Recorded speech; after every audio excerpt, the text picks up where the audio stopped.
Então, a paz de Deus gloriosa, olha só, presta atenção, né? É sempre no nome precioso do Senhor Jesus. Que esses camaradas mentiram para você por muitos anos, tá? Muitos anos, não foi uma mentira só, não, era pelo menos uma vez por semana, né? Com o objetivo de desqualificar as demais organizações religiosas, demais igrejas evangélicas, dizendo que a paz de Deus é a verdadeira saudação. Por quê? Por que você pergunta? É porque esse negócio de paz do Senhor está errado, porque tem muitos senhores, né? Entendeu? E o povão, né? Que não sabe nada, são almas cegas, completamente cegas. Vão atrás, né? E a Irmandade multiplicou essa mentira para milhares de pessoas. Na realidade, a verdadeira saudação você vê nos primeiros versículos das cartas, né? Você vê lá graça e paz de Deus, mas você vê sempre o nome do Senhor Jesus, ó, juntinho. Você não vê no Novo Testamento, com raríssimas exceções, o nome de Deus sem o nome do Senhor Jesus associado. Quer saber por quê? Você quer saber por que é assim? Por que o Espírito Santo, né? Puxa vida, cadê uma caneta aqui? Porque eu preciso desenhar. Eu preciso desenhar para essa turma aí. Ó, não tem caneta, mas vamos fazer que tem uma aqui na minha mão. Ó, o Espírito Santo mandou que eles anotassem, os autores das cartas do Novo Testamento, escrevesse para o nosso conhecimento, informação, que a verdadeira saudação é essa aí, com o nome do Senhor Jesus associado. Por quê? Por quê? Porque os órgãos mataram, estupraram, roubaram, queimaram em praça pública, fizeram o diabo, entendeu? Em nome de Deus, porque Deus é um nome genérico, entendeu? O apóstolo João fala na sua carta que ele, Jesus Cristo, é o verdadeiro Deus e a vida eterna. Isso significa o seguinte, que você ao ler, examinar os assuntos na Escritura, você tem que examinar, usando os óculos do Senhor Jesus, a lente do Senhor Jesus. Estou usando aqui figura para você entender o seguinte. Quando você examina uma carta, algum texto, né, que lhe parece contraditório ao ensino do Senhor Jesus, fique com o ensino do Senhor Jesus. Esqueça Paulo, esqueça Pedro, esqueça o apóstolo João, esqueça o Tiago. A congregação é seguidora, adoradora do São Tiago, né? A fé da congregação está fundamentada em Tiago, que nem apóstolo foi, entende? Ele foi incrédulo a vida toda, desobediente, incrédulo. Ele escutou o pai dele falar para ele: meu filho, esse teu irmão, o anjo apareceu para mim, disse que ele é o salvador da humanidade. Escutou o testemunho da sua mãe, que disse a ele: meu filho, o anjo disse que do meu ventre nasceria o fundador, o salvador da humanidade, é seu irmão, é esse aí. Não creu. Bom, nenhuma novidade, né? Porque nem o pai, nem a mãe, apesar daquilo que eles viram, da experiência que eles tiveram, eles também não acreditavam no Senhor Jesus. O que o Senhor Jesus estava fazendo era algo tão extraordinário, maravilhoso, excepcional, ressuscitar mortos, curar leprosos, né? Fazer paralíticos andar, cegos de nascença voltar a ver. Mas eles não criam. Eles não conseguiam acreditar. Tiago, a vida toda. O pai e a mãe, né, e os irmãos creram após a ressurreição. Mas Tiago não. Ele continuou durão. E ia parar no inferno se o Senhor Jesus não aparecesse na vida dele de uma maneira particular. São três que o Senhor Jesus apareceu de maneira particular. Apareceu de maneira particular a Pedro, né? Não foi? Porque o Senhor Jesus apareceu a Pedro de uma maneira particular. Pensa um pouco. Faça um esforço de memória. Veja, o Senhor, ele disse ao Senhor Jesus, naquela reunião tão gloriosa que você lê no capítulo 13, 14 e 15 do Evangelho de João, aquelas palavras que foram ditas ali, que estão registradas no Evangelho de João, capítulo 13, 14 e 15, são maravilhosas, né? E Pedro disse a ele, ainda que todos te neguem, eu jamais te neguei. Ainda que todos te abandonem, eu jamais te abandonarei. E o Senhor Jesus falou para ele uma coisa tremenda. Falou, em verdade te digo que antes que o galo cante, o que é o galo? Será que tinha um galinheiro por lá perto do Sinédrio, essas coisas todas, onde Jesus foi julgado? Não. Era o Galício. Era um guarda do templo que tocava a trombeta a cada 3 horas para marcar o tempo. Entendeu? Está traduzido na sua Bíblia como o cantar o galo, mas era o Galício. Era esse oficial, né? Esse funcionário público, né? Que do alto, lá do templo, ele tocava a trombeta, marcando o tempo. E o Senhor Jesus disse, me negará por 3 vezes. Ele não contradisse o Senhor. Não, jamais isso vai acontecer. Mas certamente ele não acreditou, ficou em conflito. Que será? Meu Deus, que é isso? Não, eu não posso deixar isso acontecer jamais. Não é verdade? Mas não deu outra. Negou o Senhor por 3 vezes. Então, eu quero que você imagine comigo o desespero, a aflição de Pedro, a angústia profunda na sua alma. Afinal, ele fez algo miserável, ordinário. Você compreende a traição de Judas? Porque Judas traiu o Senhor Jesus porque ele tinha um projeto político. Ele queria que a nação de Israel ficasse livre do domínio do Império Romano.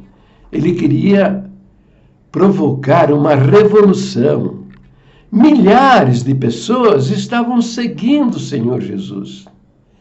E se Jesus fosse preso e fosse julgado, passível de ser crucificado, ele acreditava, tinha esperança, que haveria uma revolta e nisso Israel conseguiria libertar-se do domínio do Império Romano.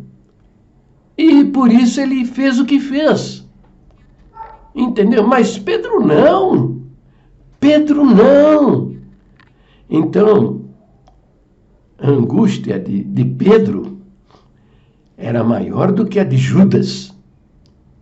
Maior, muito maior. E o Senhor apareceu para ele para resgatar a sua alma, cumprir o que ele prometeu. Eu não vos deixarei só, eu voltarei para vós. Entendeu? Foi lá apareceu a Pedro e disse a ele, Pedro, apacenta as minhas ovelhas. Entendeu? E falou para ele como é que ele haveria de morrer. Ele não quis morrer, porque por isso negou o Senhor Jesus, o seu envolvimento com o Senhor Jesus por 3 vezes. Porque ele ficou com medo de morrer. Mas o Senhor disse que ele morreria por causa do nome dele, né? Então, por isso que o Senhor apareceu a Pedro. Quem foi o outro a quem o Senhor Jesus apareceu de maneira particular? O apóstolo Paulo apareceu de uma maneira particular. Paulo era um perseguidor.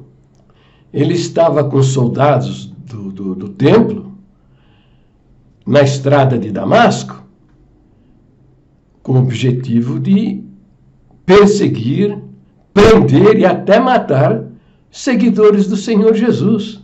E o Senhor apareceu a ele e o animal empinou certamente, ele caiu do cavalo.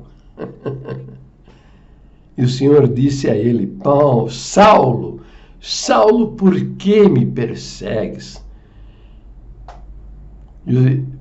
E Paulo perguntou, quem és tu, Senhor? Eu sou Jesus a quem tu persegues.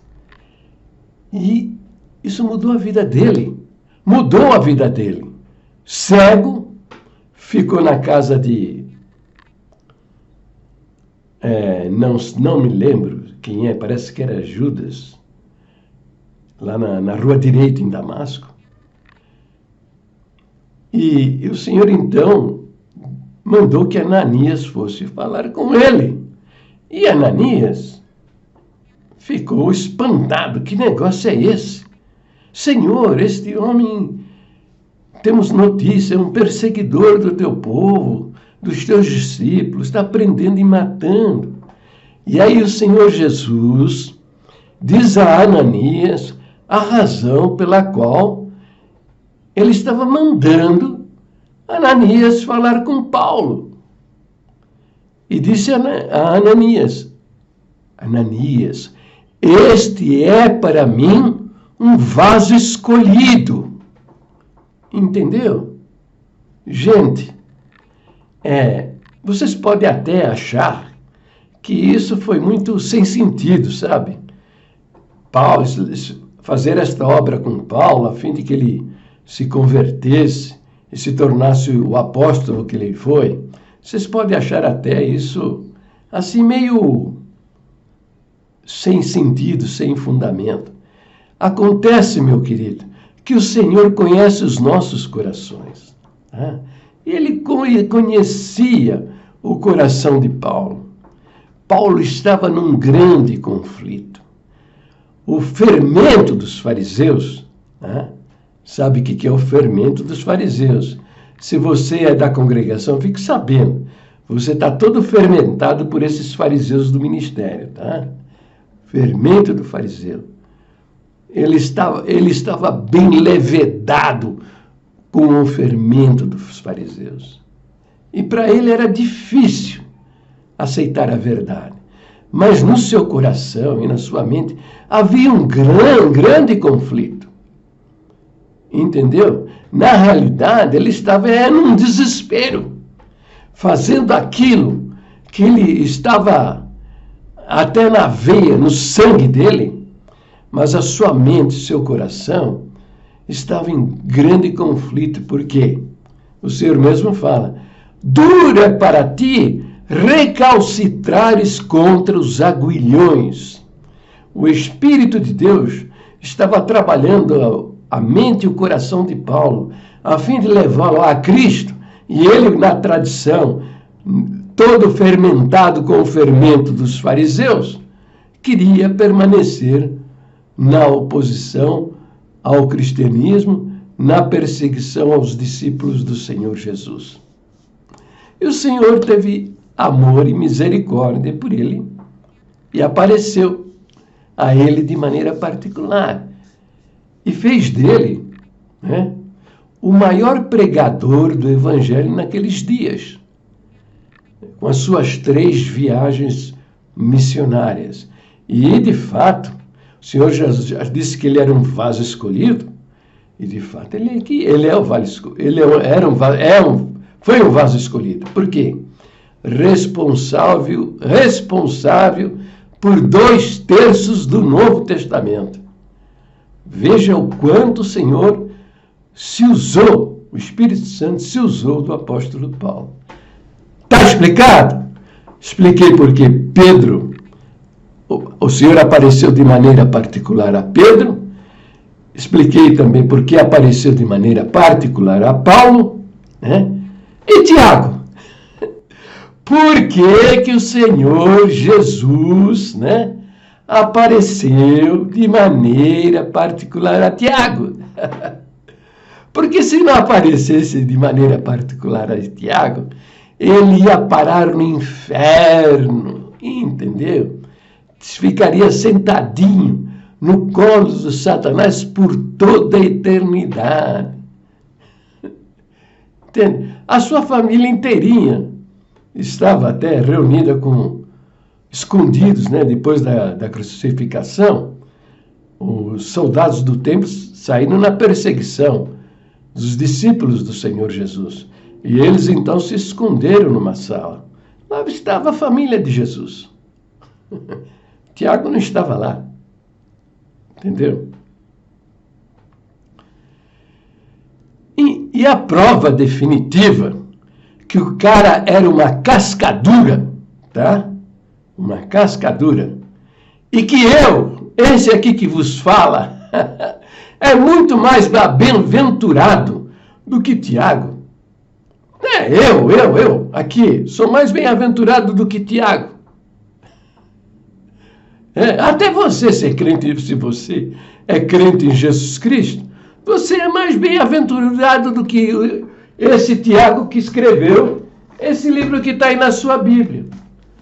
Sou eu que estou dizendo isso? Não. O Senhor Jesus disse a Tomé, porque viste, crestes, né? Não foi isso que ele falou? Porque você viu, você creu? Mais bem-aventurados são aqueles que não viram e creram.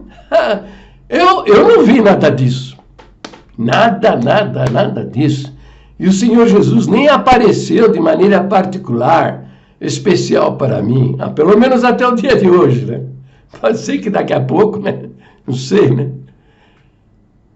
Mas creio, não vi nada disso. Mas creio, acredito de todo o meu coração, sou mais bem-aventurado do que Tiago. Não sou eu que estou falando, é o Senhor Jesus que falou. Você acredita na palavra do Senhor Jesus? E você acredita. Se você acredita, fique sabendo. Você é mais bem-aventurado do que Tiago, irmão do Senhor, que escreveu essa carta. Está entendendo? Naquele dia, o seu reconhecimento, porque vai haver o tribunal de Cristo, onde serão julgadas as obras daqueles que são salvos. Não aqueles que querem se salvar com seus próprios esforços. São aqueles que de fato creem no Senhor Jesus. Estes terão um reconhecimento maior, porque o tribunal de Cristo é para reconhecimento, prêmio, recompensas, galardões, coroas, a entrega das coroas. No tribunal de Cristo ninguém vai ser julgado se vai entrar no céu ou não vai. Aqueles que vão comparecer no tribunal de Cristo são almas salvas por toda a eternidade. Até aquele crente, né, nascido de Deus, que só deu mau testemunho. Até esse, está lá. Leia lá em 1 Coríntios 3, você vai ver que esse daí vai ser salvo, porém como um tição tirado do fogo. Está entendendo? Quer dizer, ele vai ser salvo, mas tem um processo aí que eu desconheço, não sei explicar. Mas é um processo meio doloroso, porque, veja, tirar um tição do fogo não é fácil, né? Você pega assim, mas está muito quente, vai queimar os teus dedos, você larga. Pega e larga, até que tira. Não é assim? Então, vai ter esse crente que só deu mau testemunho, vai ser salvo. Lá está escrito, esse tal será salvo. Está lá no capítulo 3 do 1 Coríntios. Está aí na tela também para você ver. Entende? Mas como um tição tirado do fogo. Quer dizer, é um processo difícil. Entendeu? Então, nesse dia, vocês vão ver. Eu ter o reconhecimento, um reconhecimento da parte do Senhor Jesus, maior do que Tiago. Isso quer ser uma prova definitiva que ele não era crente.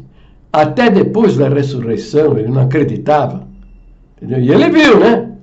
A turma dizendo para ele, irmão, Tiago, que coisa, teu irmão ressuscitou um morto, o teu irmão deu luz a um cego de nascença, teu irmão mandou o paralítico pegar a cama dele e ir embora para casa e expulsou demônios. Ele não acreditava, entende? Então era isso, ó, veja, no primeiro capítulo do livro de Atos, você lê que eles resolveram, os apóstolos resolveram eleger alguém para substituir Judas, o traidor. Entende? E a escolha nem se mencionou o nome de Tiago. Nem que Tiago, nem que é isso. Nem, ó, vamos colocar na lista aí o Tiago. Ninguém apresentou o nome dele. O cara era incrédulo do mundo, entendeu? Atrás dos sacerdotes fariseus. Não, foi feito um sorteio ali e escolheram Matias. Apresentaram-se dois, né? Não estou lembrando agora um deles, né? E Matias. E a escolha recaiu sobre Matias. Está entendendo? Então é isso. Então você, presta atenção. Entre o que diz, por exemplo, Paulo, Pedro, João, que lhe parece confuso, contraditório ao ensino do Senhor Jesus, fique com o ensino do Senhor Jesus. Por quê? Porque ele é Deus que se lhe fez homem, ele é a palavra de Deus. Ele, por ser a palavra, ele não era separado de Deus. Senão Deus seria mudo, né? Entendeu? Tem uma seita aí, as Testemunhas de Jeová, que dizem que Jesus, na eternidade, era a sabedoria, que Deus criou a sabedoria.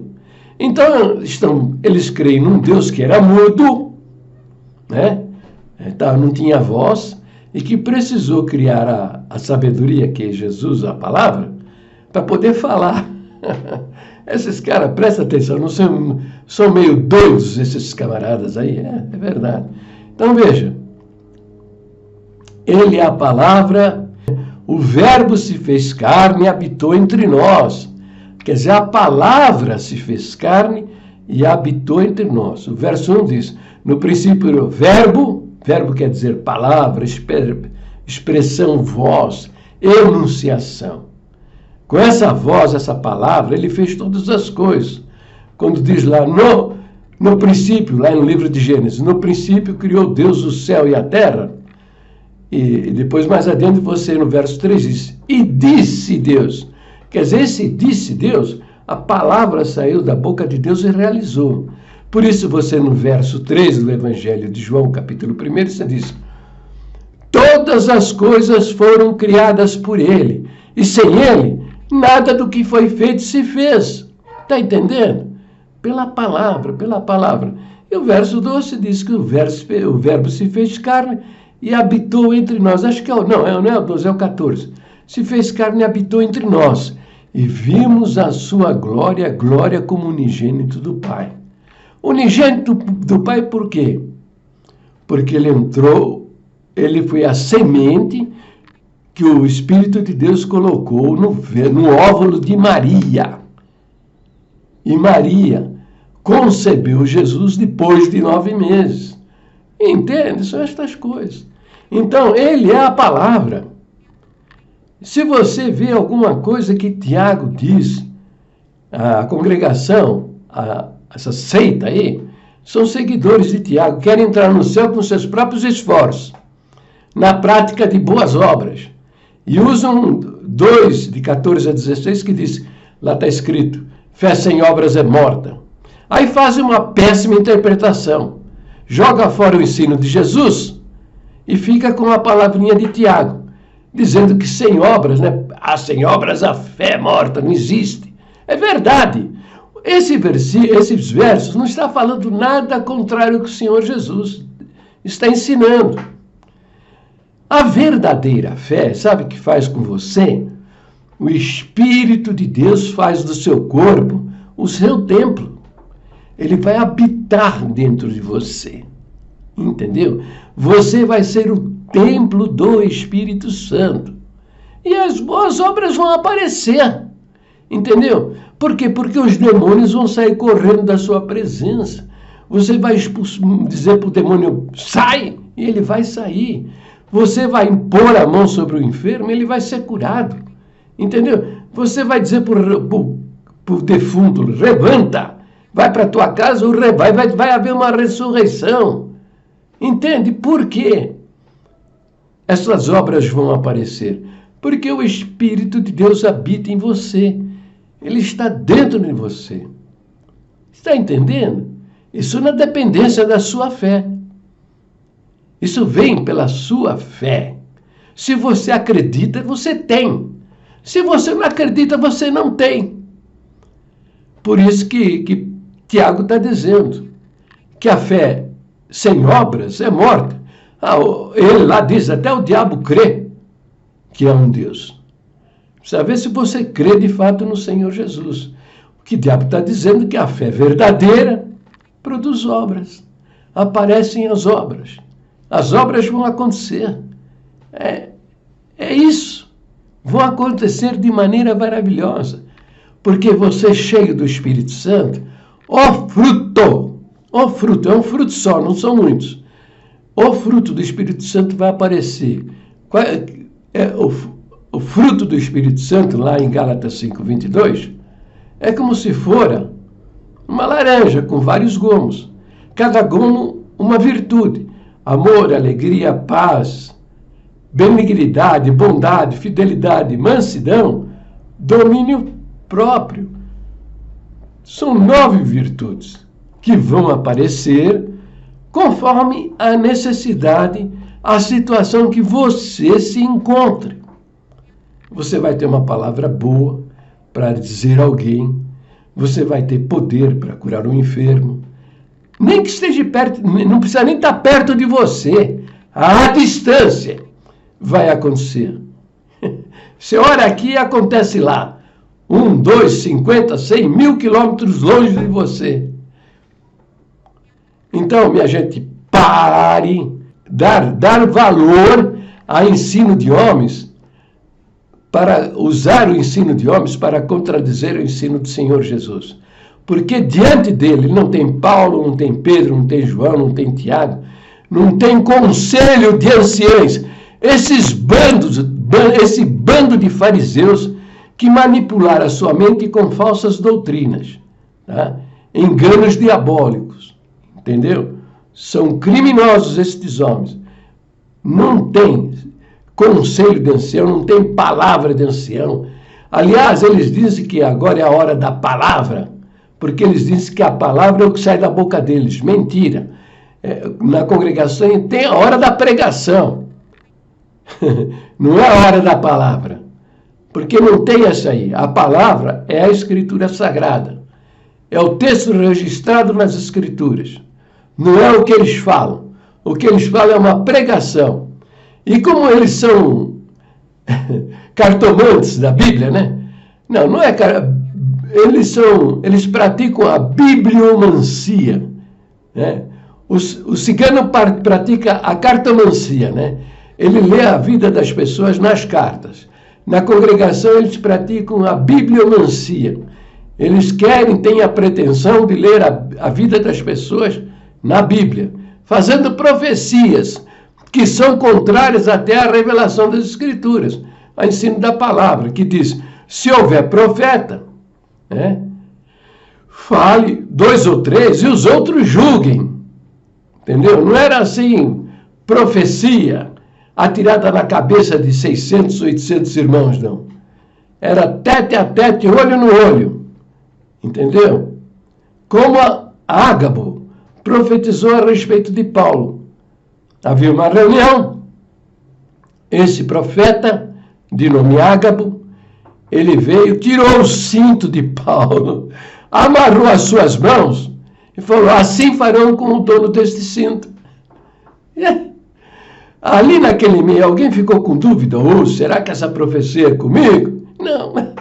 Todo mundo ficou ciente de que era Paulo que haveria de passar pelo processo da prisão e morte lá em Roma, né, pelos soldados do Império Romano.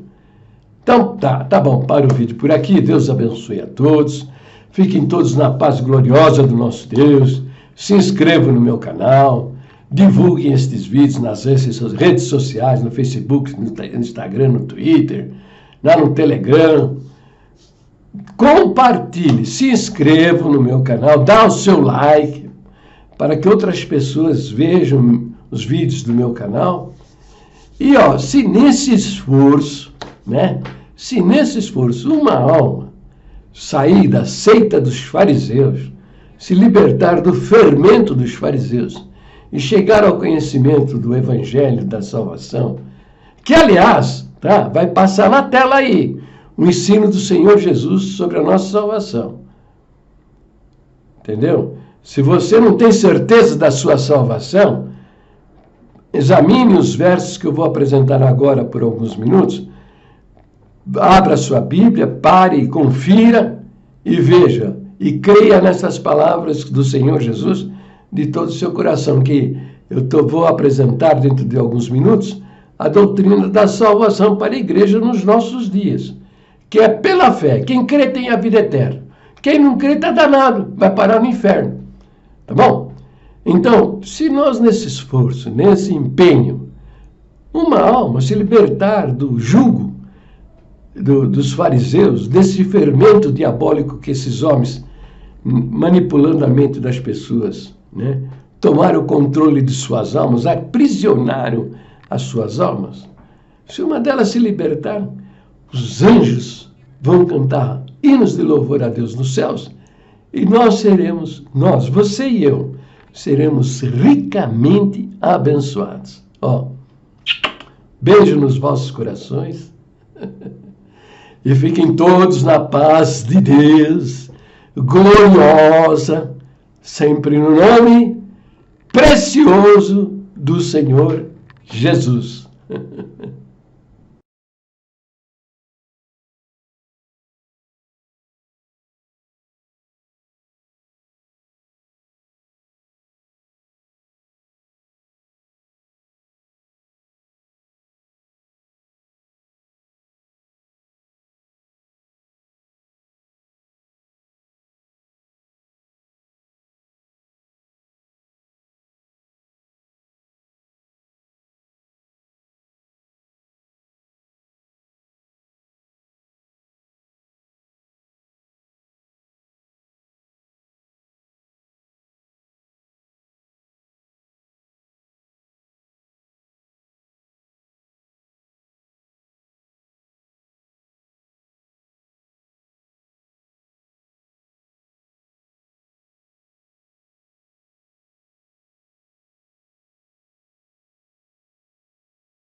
A paz de Deus, meus preciosos e queridos irmãos, sempre no glorioso nome de nosso Senhor Jesus Cristo.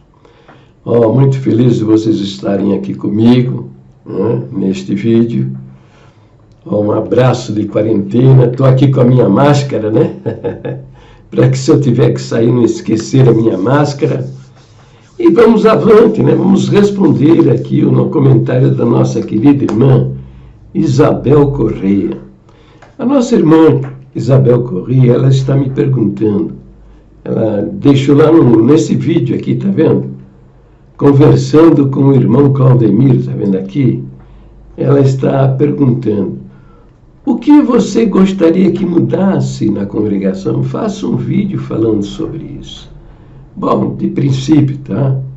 Eu faço vídeo, escrevo textos desde o ano 2000. Por quê, meus queridos irmãos? É o seguinte, eu vi o pai de um meu concunhado, né, ser expulso do templo no momento mais solene do culto, sabe? Tem lá a abertura, tem os cânticos, né, tem os testemunhos, tem as orações, aí vem a palavra, o pregador assume a tribuna, e lá no meio da pregação, expulsando o cooperador, gritando da tribuna, fora daqui, você é um cadáver, você está morto, você está fedendo. Entendeu? Aqui não é mais seu lugar, você não é das minhas ovelhas, você caiu da graça, você perdeu a alma. Entende? Eu vi aqui, a minha comum congregação era a Vila Versone. Eram 600 irmãos. Muitos ainda vivem, porque isso aconteceu lá por volta de 1990, 1995, por aí mais ou menos, né? Muitos estão aí, são testemunhas destas coisas que eu vi. Não só aqui com o irmão Valentim, aqui na congregação da Vila Versone, como também aqui na Vila Curuçá Velha, né, que é uma congregação menor, cabe lá uns 400 irmãos, mesmo discurso, mesma falação.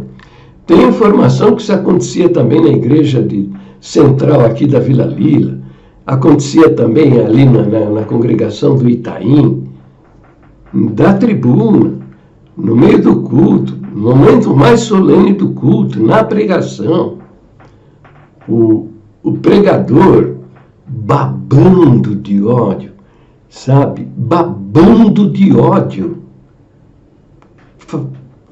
Com esse tipo de pregação. E isso dentro de uma igreja que se diz uma comunidade cristã, porque o meu nome é muito bonito, Congregação Cristã no Brasil. Na tribuna está escrito em nome do Senhor Jesus. Atrás tem uma placa, em nome de nosso Senhor Jesus e de Jesus Cristo. Então, o cara fazer isso, tá? Eu quando ouvi, nas 2 vezes que eu vi, eu não entendi. Eu achei que era loucura destas pessoas, que absurdo, não tem cabimento, porque o Senhor Jesus, em momento algum do Novo Testamento, ele manifesta esse ódio diabólico de condenar almas à perdição eterna. Pessoas que confessam o seu nome, condená-los à perdição eterna. Entendeu? Pelo contrário, o que você lê, os fariseus jogaram à presença dele para tentá-lo, uma mulher, e disseram, mestre, essa mulher foi apanhada no ato do adultério. Veja que eles eram religiosos, tão canalhas, tão covardes, tão diabólicos, que cadê o homem? Eles disseram ao Senhor Jesus que ela fora apanhada no ato do adultério. Mas à presença do Senhor Jesus, levaram somente a mulher. Cadê o homem? Onde estava o homem? Eles liberaram. Mas a mulher, disseram, esta mulher foi apanhada no ato do adultério, a lei de Moisés manda que tais pessoas sejam apedrejadas. Eles fizeram isso para ver se o Senhor Jesus se manifestava contra o ensino de Moisés lá do Velho Testamento. Ele demorou um bocadinho para responder, porque agachado escrevia na areia do chão, e depois de um tempo, tranquilo, levantou-se, encarou aqueles sacerdotes, fariseus, e disse: quem dentre vós estiver sem pecado, que atire a primeira pedra. E você lê nas Escrituras, e você está vendo aí na tela, que a começar dos mais velhos, largaram as suas pedras no chão e foram embora. E ele virou-se para a mulher e disse: mulher, onde estão os teus acusadores? Ninguém te condenou? E ela respondeu: ninguém, Senhor. Nem eu tampouco te condeno, vai e não peques mais. Por quê? Porque o adultério não é um pecado de morte. Eu aqui não estou fazendo a defesa do adultério, da prática do adultério no seio de uma comunidade cristã, em absoluto. Eu estou mostrando que não existe, o adúltero não pecou de morte. E que nós podemos até no nosso dia a dia cometer pecados maiores do pecado do adultério. Porque a palavra de Deus disse que se eu me irar contra meu irmão, eu sou réu de assassinato. E quando eu me iro contra alguém e ofendo-o com palavras duras, eu estou cometendo o crime do assassinato, querendo assassinar uma alma, e vou responder por isso. Agora, o adúltero não está cometendo crime de assassinato nenhum, ele está pecando contra seu próprio corpo, ele está violando um laço, uma união que tem a bênção de Deus. Mas isso tem perdão. Davi adulterou com Betseba. E não, ele foi mais além. Ele ainda armou uma situação, mandando instruções para o seu general Joabe, que deixasse o marido de Betseba numa situação difícil no campo de batalha, de tal maneira que ele viesse a morrer na batalha, para que Betseba, que estava grávida, né, não fosse condenada pelo crime do adultério e morrer debaixo de pedradas. Para proteger Betseba, esconder o pecado dele e proteger a vida de Betseba, ele armou uma cilada com o seu general Joabe para que o esposo de Betseba fosse morto na mão dos soldados inimigos. Entendeu? Mas, veja, quando o profeta falou com ele e mostrou a ele o pecado que ele havia cometido, de tal maneira ele se arrependeu que o perdão veio na hora. Foi imediato o perdão. Por quê? Porque ele se arrependeu daquilo que ele fez. Então, são provas que nós encontramos na Bíblia que mostram que o pecado do adultério tem perdão. Mas esses homens criaram um pecado de morte lá por volta de 1940, e a princípio eram os adúlteros e os fornicários. Depois a lista cresceu, porque quando você coloca o pé na estrada da perdição, isso não para mais. Depois, se você no final do culto chamasse alguém para o ancião para dizer a ele: olha, o que você pregou aí não está na Bíblia, a Bíblia não ensina isso, nem é da nossa doutrina, mostrando para ele no final do inário que ele estava falando absurdo, pronto, você já blasfemou da palavra que Deus deu na boca dele e perdeu a alma, caiu da graça. Na primeira oportunidade você era expulso também do templo. Então eu vi isso acontecer, eu não entendia. Até que um dia, um irmão que tem ministério, eu perguntei para ele, meu irmão, é o seguinte, eu não entendo.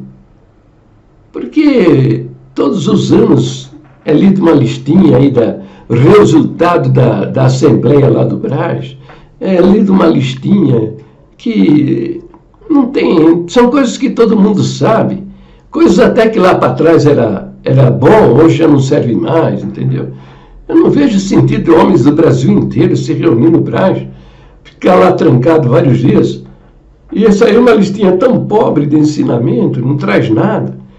Ele falou, não, porque tem uma segunda lista.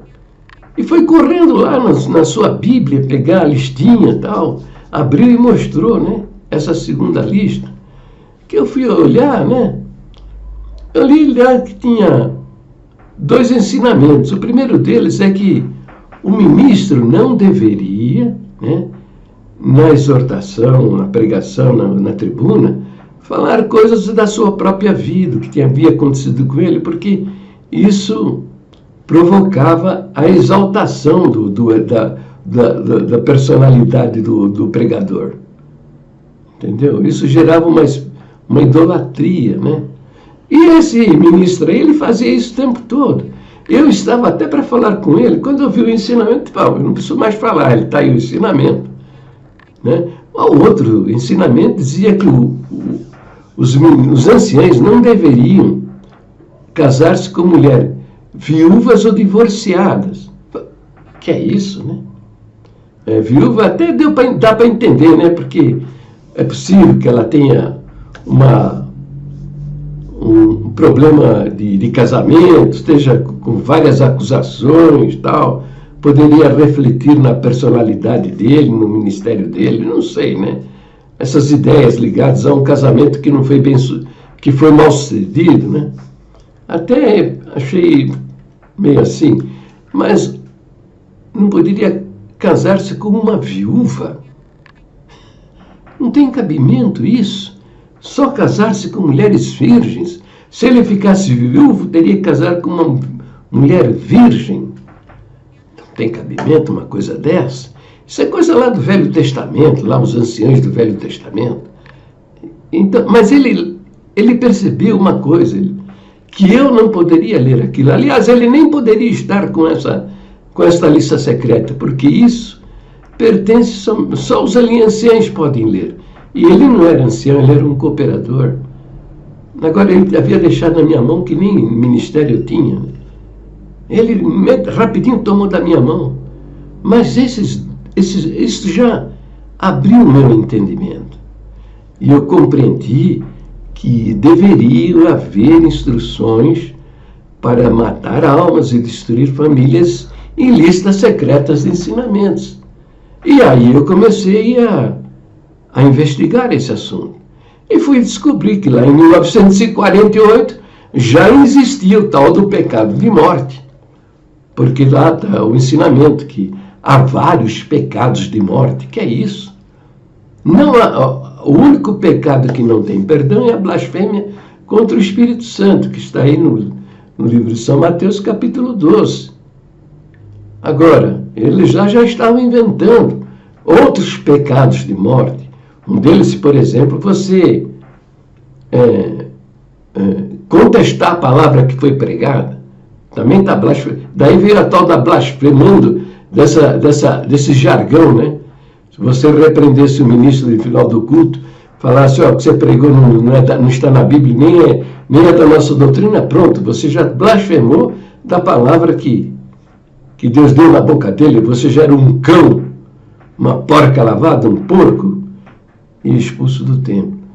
Então, eu sou testemunha de 2 que se suicidaram e 2 sobreviventes, mas que viveram vidas tristes, derrotadas, por causa destas coisas. Então, isso eu não gostaria que mudasse. Isso tem que acabar.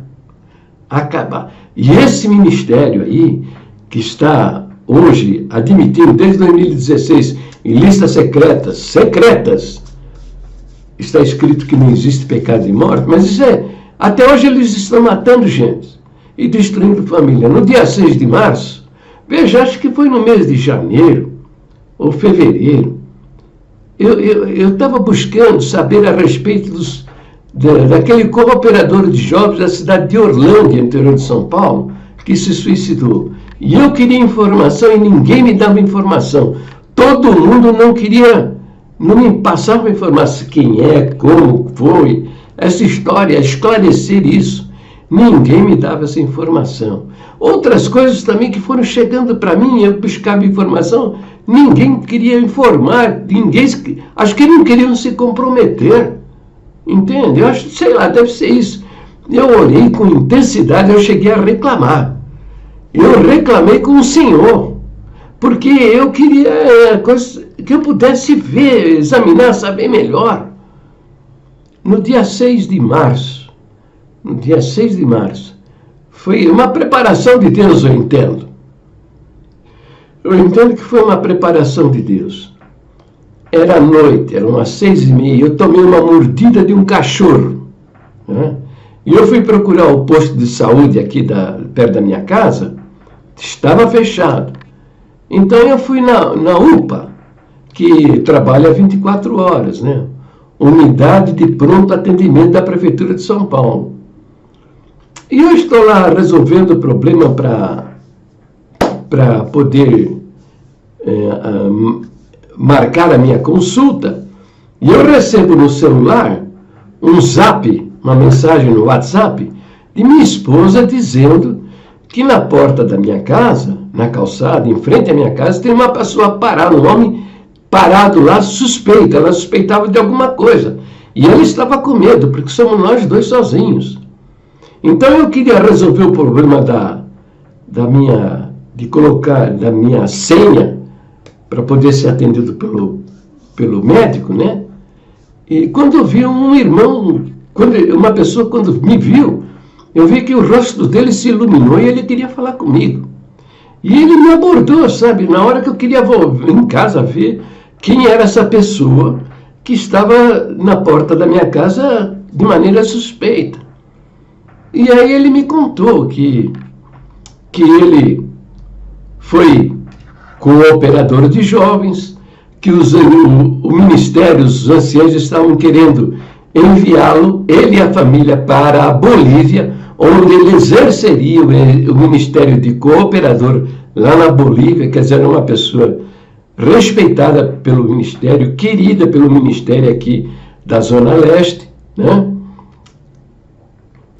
E que me falou também que, pelo fato dele ter ido a uma reunião numa outra igreja evangélica, talvez, ele me falou, ele entrou em detalhes, eu também não procurei saber, porque a minha preocupação era voltar para minha casa, ver o problema que minha esposa está, o homem suspeito que estava no portão da minha casa. Eu vindo ali, mas querendo ir embora. Ele, não sei se é porque ele foi num casamento, não sei, provavelmente foi num casamento de alguém, alguma coisa parecida com isso, algum parente, não sei. Eu sei dizer que porque ele foi a um culto, uma reunião, numa outra igreja, ele perdeu o seu ministério. A esposa dele ficou muito doente por causa disso. Eu não sei o que aconteceu nessa reunião, se ele ouviu alguma coisa, eu não sei. Eu sei que a esposa dele ficou muito mal, precisou de atendimento por causa dessas coisas.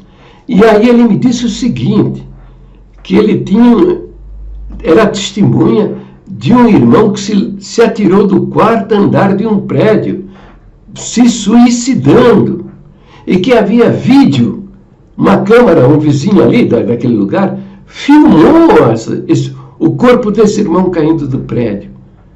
E eu falei, meu Deus, eu fiquei assim, sabe, eu fiquei muito agoniado, sabe, porque eu tenho consciência de que crimes ainda estão acontecendo pelo Brasil inteiro, sabe? E ele me dizendo aquilo naquela hora, ali, meu Deus, me tornou-se ainda mais violenta esta minha consciência. Eu quase chorei ali naquela hora de aflição, sabe? De impotência, sabe? Quando você quer mudar uma coisa que é imoral, é indecente, é cavernoso, é diabólico, é infernal. E você, sabe, lutando há 21 anos e ainda está acontecendo. Sabe, essa coisa toda foi uma coisa terrível, um momento terrível.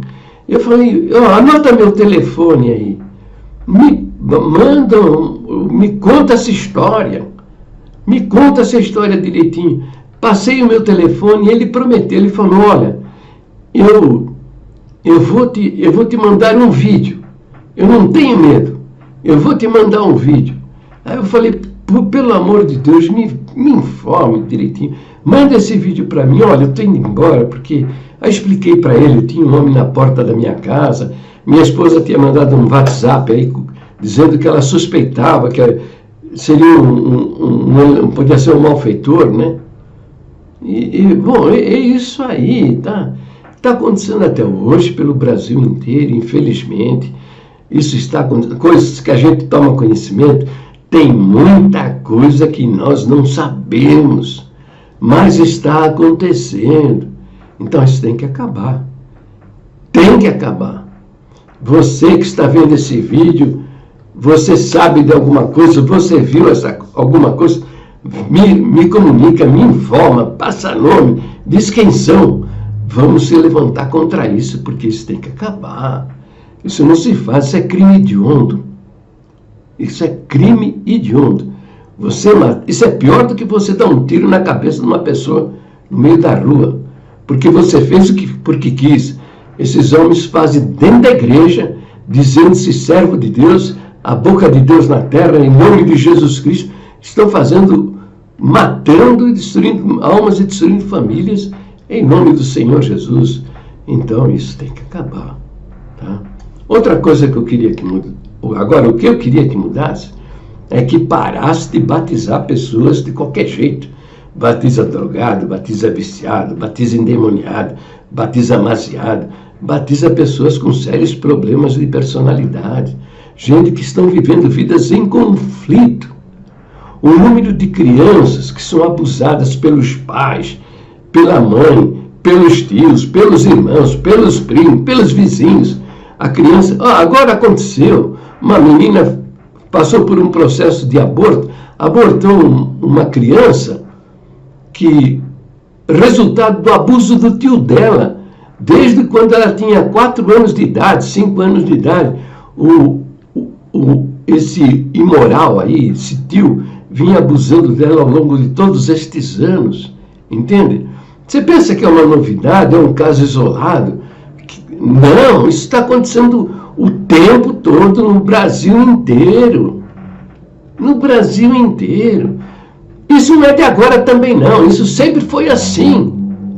Isso sempre foi assim.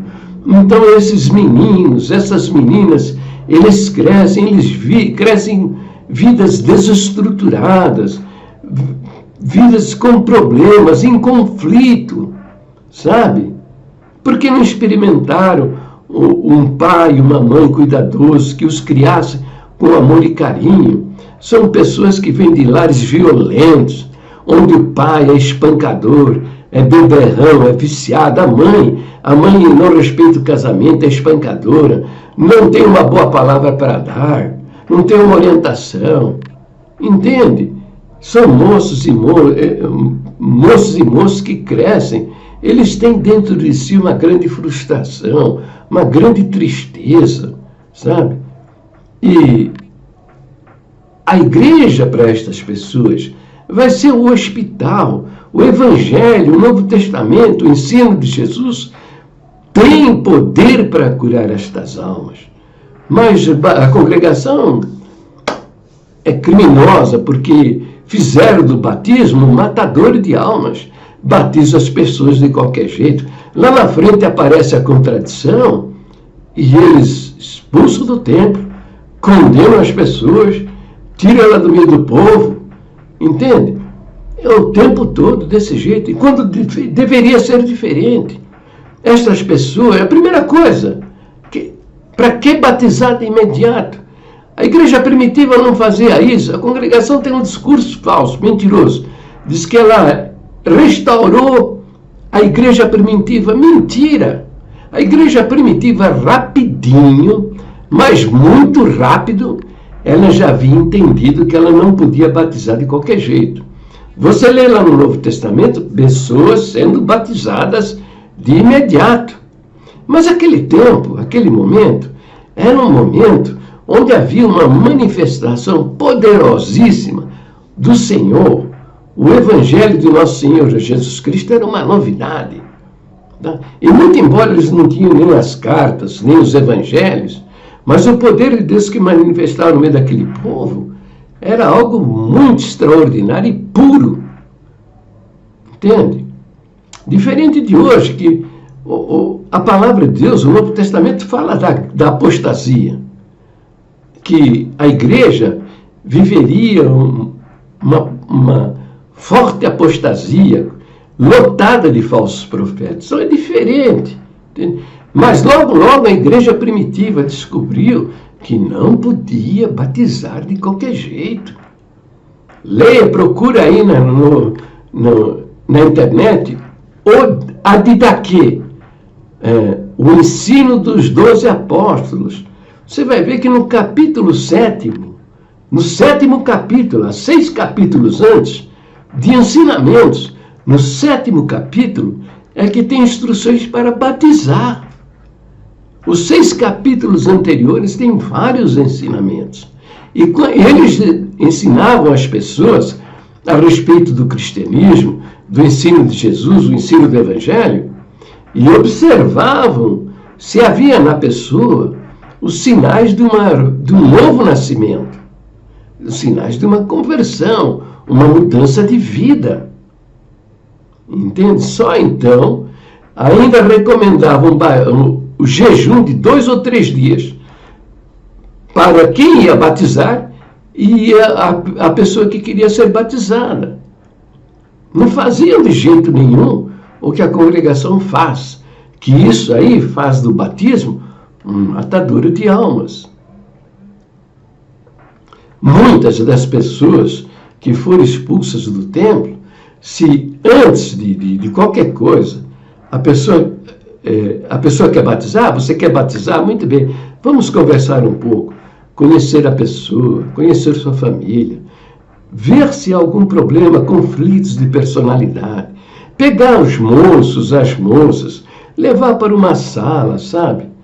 Uma sala para os rapazes, uma sala para as moças, uma sala para os casais, uma sala para as mulheres casadas, uma sala para os homens casados, conversar com ele, o que é o cristianismo, conhecer os seus problemas, discutir esses conflitos, discutir esses problemas, porque a melhor coisa que tem é você aprender com o erro dos outros. Entende? Essa é indolor. É indolor. Você escuta e aprende como você se desviar do mal. Você aprende nessas reuniões como lidar com o seu corpo, conhecer os seus defeitos de personalidade, como se ajustar, como corrigir, como mudar isso. Entende? Não, eles batizam de qualquer jeito e as consequências são terríveis, sabe? São terríveis na vida das pessoas. Então, é isso que eu gostaria, mas isso não vai mudar, né? Porque esses homens são essencialmente perversos, tá? Neles não há verdade alguma. Neles não há verdade alguma. Tá? É um sistema religioso perverso e que destruiu milhares de almas e destruiu milhares de famílias ao longo desses últimos 80 anos. Há 21 anos atrás eu descobri isso, né? E tenho feito um trabalho, né, para ver se muda essas coisas. Depois de 16 anos, o Ministério reconheceu que não existe pecado de morte. Né? Mas isso está escondido. Quem mais trata desse assunto sou eu. Trato mais do que eles. Eles são os grandes responsáveis por os crimes cometidos ao longo desses anos todos. Mas agora eles estão querendo ficar bonito na fotografia. Mas eu vou continuar metendo a mão aqui na cara destes homens e arrancando-lhes a máscara de falso, mostrando que eles são falsos profetas, mentirosos, são lobos vestidos com pele de ovelha. Entendeu? Então, é isso, né? Para o vídeo por aqui, né? Acho que está respondido primeiro o que eu quero que acabe de uma vez, né? Em segundo lugar, o que eu quero que mude, apesar que eu acho que não vai mudar, mas que eu quero que mude, né? Pare de batizar as pessoas de qualquer jeito. Antes de batizar, conversar com a pessoa, conhecê-la, saber dos seus problemas, conhecer sua família e aconselhar, orientar, conversar, reunir todos por grupos, tal, discutir os problemas do casamento, do relacionamento, como é a vida cristã, todas essas coisas. Se não tem, no meio do povo da congregação, no meio da irmandade, está cheio de irmãos, especialistas no comportamento humano. Gente que sabe como aconselhar, primeiro, detectar o problema, né? Precisa ter olho clínico para detectar se tem problema ou não. E dar a palavra certa, o aconselhamento, orientar, para que isso acabe, sabe? Isso acabe. Agora, jamais se houver disciplina, quando há o caso de disciplina, é só disciplinar, tirar a liberdade para testemunhar, para chamar aí nestas coisas, né? Mas jamais tirar a esperança da vida eterna. Porque o Senhor Jesus veio para salvar. E nós somos uma comunidade cristã. Pelo menos no nome, né? Congregação Cristã no Brasil. Para o vídeo por aqui. Deus abençoe a todos. Fiquem todos na paz gloriosa do nosso Deus. Sempre no nome precioso do Senhor Jesus. Não esqueçam, se inscrevam no meu canal, né? E divulgue os meus vídeos nas redes sociais, no Facebook, no Instagram, no Twitter, lá nas comunidades do Google+, para que tem muitos irmãos feridos, machucados, parados no caminho da congregação, não. No caminho do Senhor Jesus. Eu sou o caminho, a verdade e a vida, né? E voltem-se novamente para o Senhor Jesus, peçam perdão, se humilhem, abracem a fé no sacrifício, na palavra do Senhor e salve suas almas. Beijo nos vossos corações.